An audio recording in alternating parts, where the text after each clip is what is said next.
Federal investigators possess 10,000 hours of video, cell tower data, and license plate information from the abduction night, yet have said nothing about the car, not a word. So let's break down what that silence signifies. There's a critical point here that the media coverage has almost entirely overlooked. The Bureau doesn't conceal a lack of evidence. The Bureau conceals evidence it needs to protect. Here is the factual timeline. A vehicle was captured on a Ring camera 2.5 miles from Guthrie's house at 2:36 in the morning. Nancy's pacemaker lost connection at 2:28 a.m. The drive between these locations is exactly 6 minutes. The sheriff has verified the timing. The FBI also verified the timing and then stopped talking. Absolute silence surrounds 10,000 hours of video that clearly shows that vehicle from multiple angles. They have a license plate that leads to a name and cell tower, pings that map which phones traveled that route in the pitch dark. Two individuals are at the very heart of this timeline. One dropped Nancy at her house 4 hours before she went missing and has offered no public statement in 38 days. The other closely fits the FBI's description of the person seen on her porch, so much so that he has never been officially cleared. The FBI is not uncertain about this vehicle. They are constructing a case around it, and the quiet you're hearing is not a sign of a stalled investigation. It signifies that a prosecution is drawing near. Let's begin with the numbers, because the numbers make this undeniable. Nancy's pacemaker app disconnected from her mobile phone at 2:28 a.m. on February 1st. That event marks the forensic moment she was separated from her phone. Either her phone was carried beyond Bluetooth signal, the connection was manually severed, or she was taken outside the range of her home's Wi-Fi. All three possibilities mean the same thing at 2:28 a.m. Nancy Guthrie was being moved. A vehicle then appears on a Ring camera located on Camino Royale at 2:36 a.m. Camino Royale is 2.5 miles from Nancy's house in the Catalina foothills.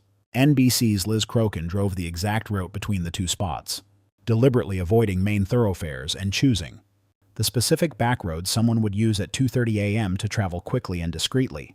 That journey took 6 minutes. 2:28 plus 6 minutes equals 2:34. The car shows up at 2:36, a 2-minute difference. That 2-minute window is not an error. It's the time a person would take at the end of Nancy's street, scanning their mirrors, taking off a mask, making sure the coast was clear, and gathering themselves before driving onto a side road at a normal speed. 2 minutes is the behavioral footprint of someone shifting from an operational to an escape mindset. The Pima County Sheriff has publicly confirmed the vehicle's appearance aligns with their timeline. That is not a guess. It is the official statement from the investigation's lead agency. Now, let's analyze the car. Former NYPD Detective Pat Broen assessed the video and pegged the car as a Kia Soul, a compact crossover. It is common, quiet, and entirely generic. This is a vehicle picked not for its capacity, but for its ability to blend in. It's the type of car an insomniac might notice at 2:30 in the morning and immediately forget because it's utterly unremarkable. This concealment was not by chance. It was a calculated decision. Former FBI forensic analyst Tracy Walder identified the backpack's contents as a transport kit. Zip ties and tape, items for physical restraint and containment. Not tools for a robbery or burglary, but for abduction. Consider a Kia Soul, its rear seat folded down, and a transport kit inside a backpack worn by a PO. Figure the FBI measured between 5'9" and 5'10". This collection of details suggests a planned operation, not a spontaneous act. The vehicle's route is also a critical piece of evidence. Camino Royale merges into East River Road, a key artery that crosses the northern part of Tucson from east to west. From East River Road, 3 immediate routes open up south on Oracle Road toward the city and Interstate 19, a highway leading 60 miles away to the Mexican border at Rio Rico, west on Campbell Avenue, cutting through residential neighborhoods toward the area of Tucson where one person of interest resides and works, or north toward Oro Valley, the suburb where Tommaso Keon teaches AP biology and lives with Annie Guthrie, and east, out into the open desert, with its scattered homes and dry washes, and trailheads, where ex-Lieutenant Michael Gould stated a body could lie hidden for months within a 2 to 5 mile radius of the home. Each path represents a distinct theory, and each theory is linked to a name. The driver of that car had access to all 3 routes at 2:36 a.m. The FBI is aware of the direction the vehicle took. They have not revealed that information. In a case like this, such deliberate silence from law enforcement implies one of 2 scenarios. Either they're hiding the footage from the driver, or they're hiding that they know which direction he drove. Now, let's focus on the 2 men whose names are consistently tied to this case. Tommaso Cohn dropped Nancy Guthrie at her residence at 9:48 p.m. on January 31st. The garage opened at 9:50. He remained there until she was inside before he drove off. He was the final person confirmed to have seen Nancy Guthrie alive. The doorbell camera was disabled at 1:47 a.m., creating a window of 3 hours and 57 minutes between Cohn's departure and an unidentified person approaching her door in darkness. Pima County Sheriff Chris Nanos made a public confirmation that Guthrie family members and their spouses, including Cohn, had been cleared. But a press release and a federal investigation are two different things. Cleared means that the current evidence doesn't warrant charges at this time. It does not imply the investigation is closed. It does not mean new forensic discoveries couldn't alter the entire situation. The FBI went back to search Annie and Key's house 5 separate times. 5. Law enforcement does not revisit a single home 5 times for routine checks. Each return had a specific evidentiary purpose. 5 separate visits to the same property during an active federal investigation shows a clear pattern of sustained interest that has not been publicly addressed. For physical measurements, the FBI's forensic team built a white tent over the front entrance to simulate the lighting conditions on the night of February 1st. Agents in similar clothing were measured with infrared. The result left no room for doubt. The individual is between 5'9" and 5'10". Yet, several journalists analyzing photos of Cohn beside individuals of known height estimate him to be near 6 feet. Some estimates have put him at 183 centimeters. The numbers simply don't add up. If the person on camera is 5'9" to 5'10", and Keown is nearly 6 feet tall, he is not that figure. This isn't exoneration, it's a piece of data. And data doesn't end an investigation, it forces the next question. Here is what is on the record. Keown has remained silent for 38 days. No statement. No appearance beside Annie during her public pleas for help. In contrast, Savannah released several emotional video messages. Annie's cooperation was so complete. She allowed a search of her property and gave up her car. Her brother, Cameron, spoke to the kidnapper on camera. Keown offered only silence. Analysts note that in kidnappings, innocent relatives are frantic, public, and desperate.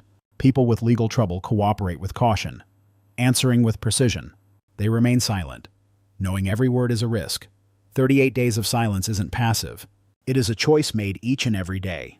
Now we turn to the second name in this case. Dominic Evans became a public figure on February 4th after Pima County court files revealed his criminal history. Several media outlets confirmed the charges independently. Felony burglary, robbery, theft, embezzlement, and a DUI. Evans granted a single interview, sitting down with the New York Times on February 25th. He claimed he met Nancy Guthrie just once, at an Easter event in 2011. Authorities questioned him for roughly 40 minutes a week into the case and hadn't contacted him since. His alibi was being home with his family on the night of January 31st. His wife confirmed this.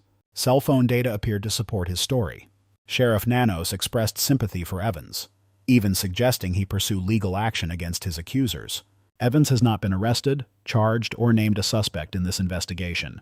But the physical description and his public record still exist. The FBI profiled the subject as a male, 5'9" to 5'10", with an average build and dark facial hair. Former FBI agent Jim Clemente noted a possible mark on the subject's right wrist in the footage. He suggested it might be a tattoo, which could conclusively rule people in or out of the suspect pool. Evans's documented height fits squarely within the FBI's range. His build is a match, and public photos confirm the similar facial hair. He's a Tucson local, and his criminal record shows a burglary conviction. Under Arizona law, that's unlawfully entering a building with intent to commit a crime. That legal language and the actions on the doorbell camera tell the same story. We see a man slipping through a gate without forcing entry. He navigates the property with the assurance of someone who already knew the layout. This puts Evans inside the relationship connecting everything. In April 2007, he and Keown connected via an ad, formed a band, and recorded music. That friendship continued for 19 years. Throughout those years, Keown was married to Annie Guthrie. During every rehearsal, every trip, every single talk between Evans and Keown happened while Keown was Nancy Guthrie's son-in-law. After 19 years of friendship, personal information naturally comes up. Her address, her schedule, her vulnerabilities, her security. Evans admitted meeting her once. But for investigators, it's not about how many times Evans met Nancy. It's about how much he might have known about her. Let's go back to the car. That vehicle was a choice, made by someone who understood that neighborhood. He knew that specific route, the back roads connecting the Catalina foothills to the main arteries leaving northern Tucson. That's not knowledge from a map app. It belongs to someone who has driven those roads themselves. Cohn's home is in Oro Valley, reached by taking Camino Royale north. He used that route between his home and NY's residence on specific dates, including January 31st. He is familiar with it. Evans lives in the Tucson area, accessible by heading west from the very same East River Road that Camino Royale connects to. Both men's homes are reachable via the same path that Carr was on at 2:36 a.m. These two men are linked by a 19-year friendship. Both are also connected to the place Nancy Guthrie was last seen alive.